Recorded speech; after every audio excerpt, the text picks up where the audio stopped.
పాపాయల్లే నా ముందు కుదురుగా కూర్చుంటే పుత్తడి బొమ్మగా నిన్ను దిద్ది దిష్టే తీయనా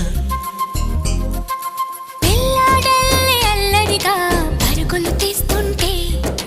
కళ్ళను మూసి నలుగెట్టి లాలలు పోయనా నువ్వు నడిచి అలసిపోతుంటే అరచేతుల నిన్ను మోసేను నువ్వు కథలు చెప్పమని అంటే మన కథనే వినిపిస్తాను ఏ చింత లేదంటూ నీ చింతనుంటే ఏ భాగ్యం కావాలి నాకెంతకంటే ఈ దొరసాని నాలివేణి ఇక లోకంలో ఏదైనా పోతే పోనీ ఏం చేసావు నా